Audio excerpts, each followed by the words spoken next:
Mesdames, Messieurs, amis internautes, je l'ai dit tout à l'heure, nous sommes en compagnie de Dr Véronique Loboué, cardiologue, présidente fondatrice de la Ligue ivoirienne contre l'hypertension artérielle. Docteur, qu'est-ce qui vous a motivé donc à mettre sur pied cette ONG, si on peut le dire ainsi? Merci. Alors, vous savez, comme je disais, je suis de profession cardiologue et j'ai travaillé 10 ans à l'Institut de cardiologie. J'avais mal au cœur de trouver des personnes atteintes de complications d'hypertension artérielle tout en étant ignorant de la maladie. Quand une personne vient avec une insuffisance rénale ou bien avec une paralysie d'un côté du corps et que je demande, vous étiez hypertendu, vous ne le saviez pas? Non, madame. Ou alors, il disait, docteur, je ne savais pas que je devais prendre les médicaments tous les jours, ou je ne savais même pas que j'étais hypertendu. Alors, j'ai compris qu'il fallait faire de la sensibilisation pour informer la population. Et c'est en 2009 que nous avons mis en place cette ONG, la Ligue ivoirienne contre l'hypertension artérielle, pour pouvoir sensibiliser les populations. Au-delà de la sensibilisation, nous avons, étant donné que l'hypertension artérielle, c'est une maladie qui est asymptomatique, ça veut dire quoi? On peut ne pas la ressentir. Donc, pendant la sensibilisation, la personne prend conscience qu'effectivement, si je suis malade, j'irai me soigner. Mais peut-être au moment même où nous sommes en train de parler, la personne a déjà l'hypertension artérielle, mais comme elle ne ressent rien, elle ne fera pas de signe. Alors, nous avons ajouté à notre acte le dépistage. Nous nous levons et nous allons dans la population, nous regroupons les gens dans les milieux professionnels comme dans les milieux associatifs ou dans les milieux religieux. Nous regroupons les gens et nous faisons des dépistages. Le dépistage consiste à aller avec un tensiomètre, trouver une personne et mesurer sa tension. Et je vous assure, nous faisons des découvertes. Nous découvrons des hypertendus ignorants. Des gens qui se promènent avec 18 ou 20 de tension et qui ne savent pas, qui sont surpris. Ah bon, je suis hypertendu, mais je ne savais pas, mais je ne sens rien. Nous disons c'est ça. C'est ça la caractéristique de la maladie. Quelquefois, il y a des signes, des maux de tête, des vertiges, des palpitations, mais parfois, il n'y a pas de signes. Et quand il n'y a pas de signes, c'est le dépistage qui permet de faire le diagnostic. Et donc, une fois qu'on a ajouté le diagnostic, on a ajouté le dépistage, on s'est rendu compte qu'en périphérie, excusez-moi, lorsque les patients dépistés s'en vont dans les centres de santé à base périphérique, dans les centres de santé périphériques ou dans les centres de santé à base communautaire pour se faire prendre en charge, ce n'est pas toujours que le médecin sur place, le jeune médecin est outillé pour gérer cette hypertension artérielle. Le médecin a l'habitude de dire « Ah, la tension est très élevée, va en cardiologie », alors qu'il y a du monde là-bas. D'accord? Mais nous disons, mais écoutez, pour répondre vraiment aux besoins de la population, il faut que nous formons les jeunes qui sont dans les centres de santé à base communautaire, nous renforçons leurs capacités dans la prise en charge efficace de l'hypertension artérielle. Surtout si cette hypertension artérielle n'est pas encore compliquée, il est bon de renforcer leurs capacités. Et donc, troisième axe stratégique, c'est la formation. Le renforcement des capacités des professionnels de santé sur la prise en charge efficace de l'hypertension artérielle. Nous l'avons fait ici dans toutes les communes d'Abidjan. Et puis, à partir de là, nous avons compris qu'il faut créer des unités. Pas des hôpitaux à part, mais des unités de prise en charge d'hypertension artérielle. Et donc, cette formation que nous faisons, nous avons traversé la Côte d'Ivoire. Il y a par exemple la fondation de la Banque Atlantique, je peux le dire. La fondation Banque Atlantique qui nous finance chaque année. L'année dernière, l'année surpassée, nous étions au Togo pour renforcer les capacités des professionnels de santé sur la prise en charge de l'hypertension artérielle. L'année dernière, en 2015, nous étions au Mali. D'accord. Cette année encore, nous avons d'autres projets avec la Banque Atlantique, pour la fondation de la Banque Atlantique, pour aller encore dans d'autres zones pour former les professionnels de santé, faire des dépistages. Voici un peu les activités depuis 2009 que nous sommes créés. Voici toutes ces activités que nous faisons.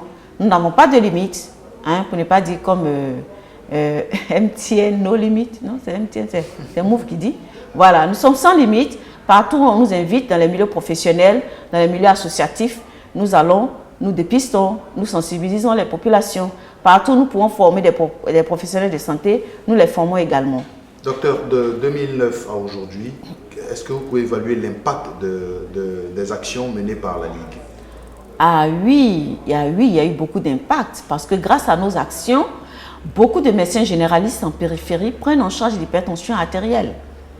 Voilà, ils témoignent eux-mêmes que dans le passé, ils avaient le réflexe d'envoyer l'hypertendu sévère dans les lieux spécialisés, dans les endroits, dans les cliniques ou à l'Institut de cardiologie pour rencontrer les cardiologues. En passant, je vous dis qu'il n'y en a pas assez. Pour toute la Côte d'Ivoire aujourd'hui, peut-être nous sommes une cinquantaine de cardiologues. Et quand le patient doit aller voir un cardiologue, le rendez-vous est très éloigné.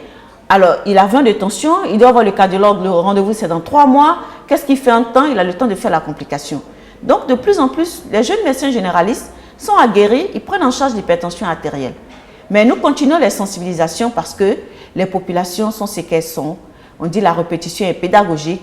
Il faut retourner à elles, il faut toujours les sensibiliser, les encourager à aller. Parce qu'une fois qu'on n'a pas pris en charge l'hypertension artérielle et que les complications arrivent, c'est dramatique. On ne peut plus rien faire. Quand l'individu se retrouve paralysé, en général, nous, on n'a pas de solution. On fait de la rééducation pour récupérer, mais souvent la récupération n'est pas totale. D'accord?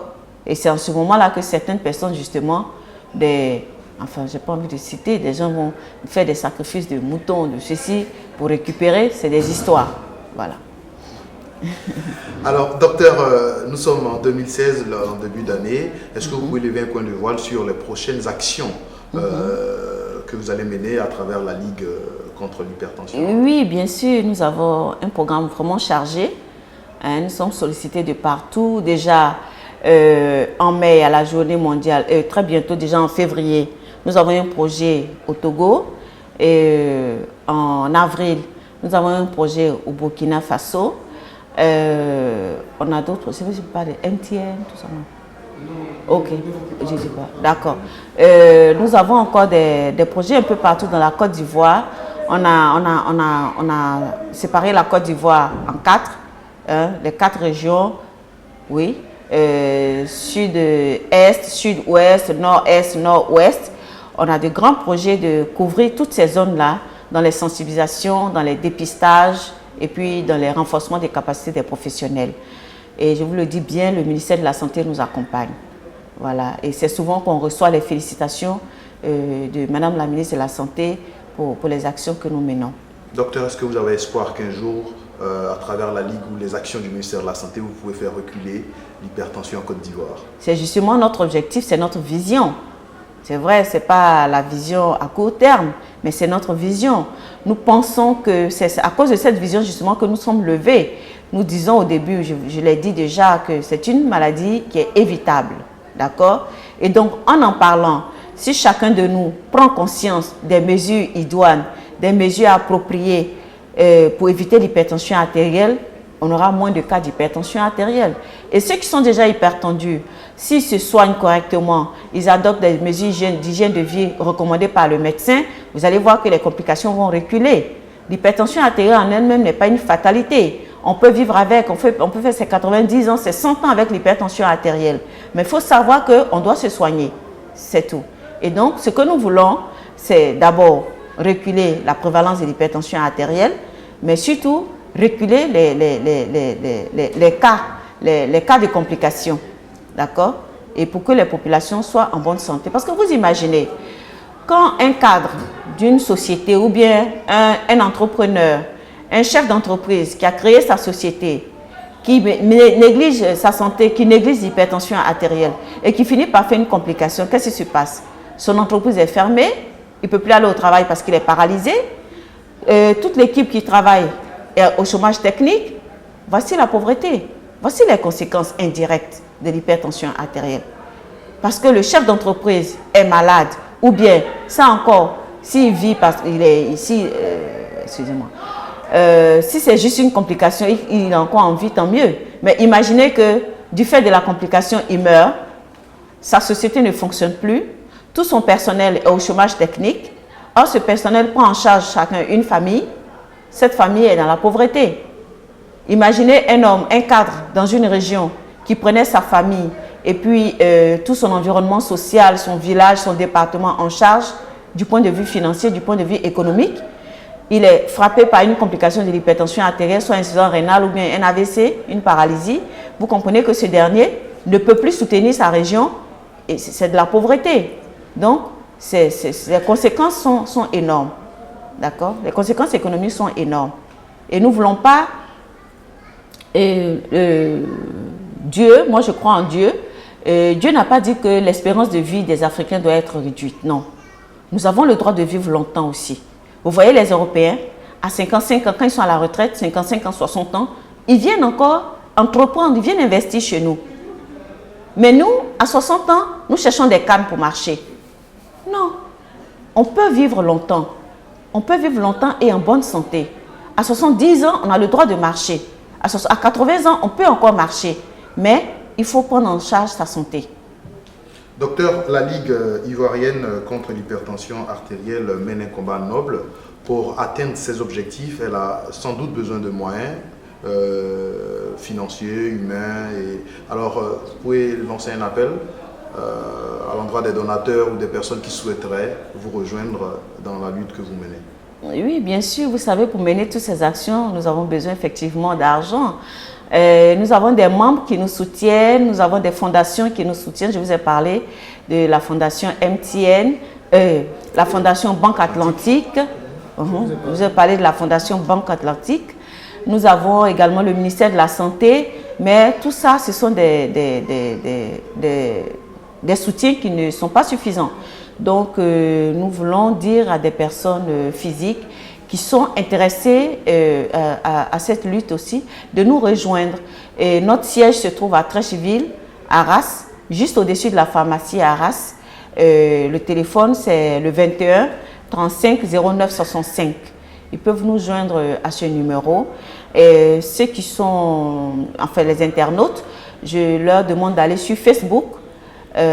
Si j'ai un compte Facebook, ils rentrent Ligue ivoirienne contre l'hypertension artérielle, ils verront toutes nos communications.